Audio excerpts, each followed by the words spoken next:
Assalamualaikum warahmatullahi wabarakatuh. Kami dari kelompok 10 ingin mempresentasikan hasil kerja kelompok kami. Di sini kami melakukan penerapan algoritma Random Forest dalam mengklasifikasikan sentimen publik terhadap imigran Rohingya. Di sini langkah pertama adalah melakukan import libraries yang dibutuhkan. Di sini kami menggunakan NumPy, Pandas, Seaborn, Matplotlib, dan lain-lain. Di sini sudah kami install. Kemudian tahap kedua adalah melakukan import dataset. Bisa dilihat datasetnya sebagai berikut. Kemudian lanjut ke tahap selanjutnya adalah melakukan cleaning data. Di sini kita akan melakukan menghapus nama pengguna Twitter, kemudian menghapus tautan URL, kemudian menghapus karakter khusus seperti simbol dan tanda baca, menghapus angka, menghapus karakter berulang, dan menghilangkan spasi yang berlebihan. Kemudian di sini kita tampilkan hasilnya sebagai berikut. Kemudian tahapan selanjutnya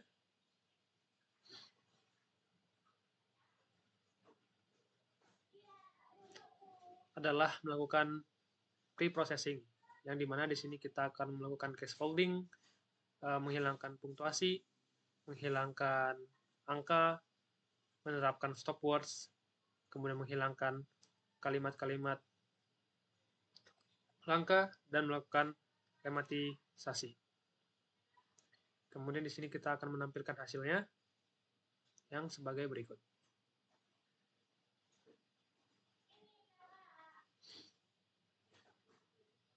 Kemudian untuk teks visualisasi akan dilanjutkan oleh Muhammad Faris Akbar. Dipersilakan. Oke, jadi selanjutnya adalah text visualization. Jadi di sini kita akan menampilkan nilai TF dari kata atau sentimen yang sudah di pre-processing sebelumnya. Dapat kita lihat di bagian bawah, bagian plotnya. Nah, di sini dapat kita lihat bahwa nilai TF atau turn frekuensi dari Rohingya itu paling tinggi, atau bisa dibilang bahwa kata Rohingya itu hampir muncul di keseluruhan dokumen. Terus selanjutnya adalah di bagian word cloud-nya. Di sini juga sama, dapat kita lihat bahwa kata Rohingya itu muncul paling banyak, disusul dengan kata pengungsi, Indonesia, kemanusiaan, Rohingya kembali, Myanmar, dan selanjutnya. Di bawah. Oke, selanjutnya adalah kita melakukan yang namanya itu perhitungan kata. Kalau yang di atas sebelumnya itu kita melakukan perhitungan TF atau turn frekuensi. Di sini hampir sama prosesnya, tapi di sini itu kita melakukan perhitungannya dengan menghitung kata terbanyak pada dataset.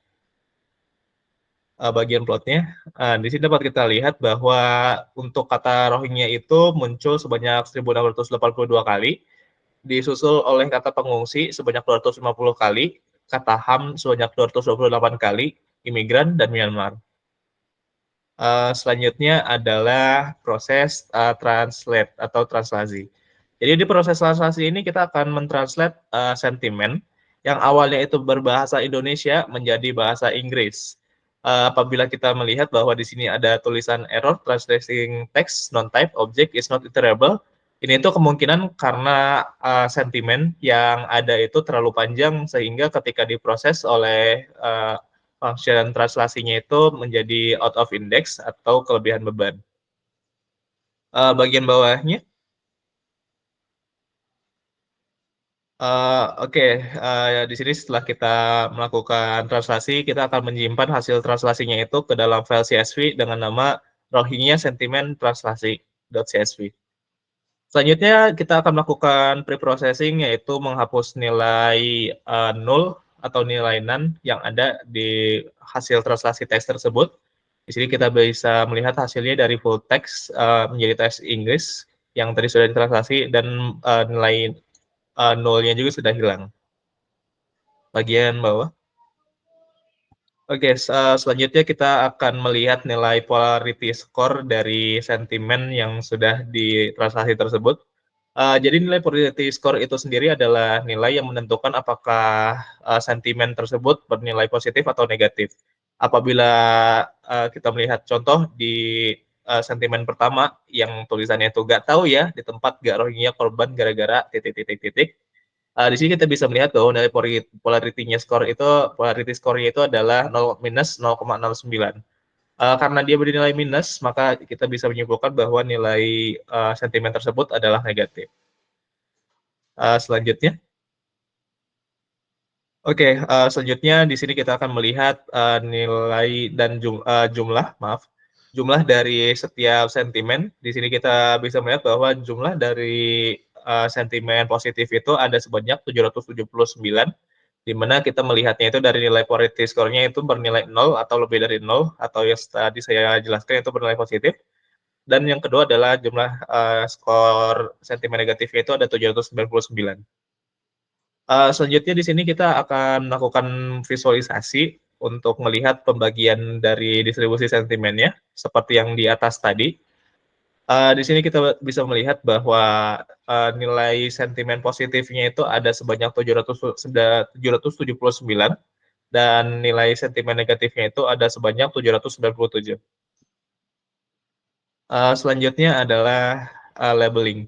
Di sini kita akan menggunakan one hot encoding, atau di sini kita akan mengubah nilai labelnya itu dari positif dan negatif menjadi 0 atau 1. Setelah kita membuat labelingnya itu, di sini kita akan membuat tabel untuk nantinya digunakan sebagai data, di mana tabel itu akan menyimpan nilai full text-nya dan juga nilai polarity score-nya. Setelah kita membuat tabel tersebut, kita akan melakukan splitting data. Di splitting data ini kita akan membagi data menjadi data training dan data testing, yang dimana data training dan data testing ini akan kita gunakan untuk di model nantinya.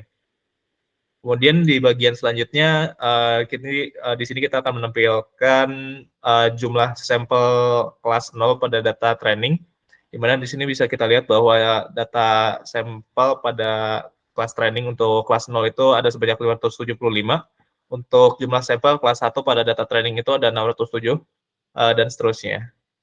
Kemudian di bagian bawahnya di sini kita akan menampilkan panjang dari data training, dibagi data training ditambah data testing. Oke, jadi selanjutnya adalah proses ekstraksi fitur TF-IDF dan Convectorizer yang akan dilanjutkan oleh teman saya, Handika Nugraha Ali. Oke, untuk langkah selanjutnya yaitu ekstraksi fitur TF-IDF dan Convectorizer, di mana di sini udah dibuat fungsi-fungsinya untuk create fitur count dan create fitur TF-IDF, fitur TF-IDF yang n-gram, ini yang tadi yang word per word, ini per n-gram, dan juga yang ini per karakter. Kemudian dipanggil semuanya, terus kita menggunakan algoritma random forest untuk mengklasifikasikan sentimen daripada dataset yang telah disediakan. Nah, untuk hasil daripada model yang telah dibuat dapat dilihat bahwa Convectorizer di sini mendapat akurasi sebanyak 0,69, TF-IDF word sebanyak 0,66, yang TF-IDF n-gram sebanyak 0,59, dan TF-IDF karakter sebanyak 0,66. Nah, kemudian di sini kita memilih untuk menggunakan TF-IDF word sekali lagi untuk dicoba membuat modelnya, di mana mendapatkan akurasi sebanyak 0,68. Nah, setelah daripada dapatkan model untuk klasifikasi, kita akan melanjutkan membuat confusion matrix untuk mengevaluasi hasil daripada model yang telah dibuat. Confusion matrix yang dihasilkan akan terlihat seperti berikut, di mana data aktualnya positif dan diprediksinya positif juga itu sebanyak 144. Kemudian data aktual negatifnya diprediksi sebanyak positif yaitu 23. Kemudian untuk data aktual positifnya dan prediksinya negatif itu 78, dan data aktual negatif diprediksi negatifnya itu sebanyak 149. Kemudian dari hasil confusion matrix yang ini, maka akan dibuat report berdasarkan metrik yang ada, yaitu di sini ada metrik presisi, metrik recall, metrik F1 score, dan juga sweep port, di mana hasilnya untuk presisi pada label negatif sebanyak 0,86, untuk recall-nya 0,65, F1 score-nya 0,74, dan support-nya 222. Kemudian untuk presisi positifnya 0,66, recall-nya 0,87, F1 score-nya 0,75, dan hasil akurasi modelnya yaitu 0,74. Mungkin sekian daripada demo program tugas akhir yang telah dibuat dari kelompok kami. Jika ada kurangnya mohon dimaafkan. Assalamualaikum warahmatullahi wabarakatuh.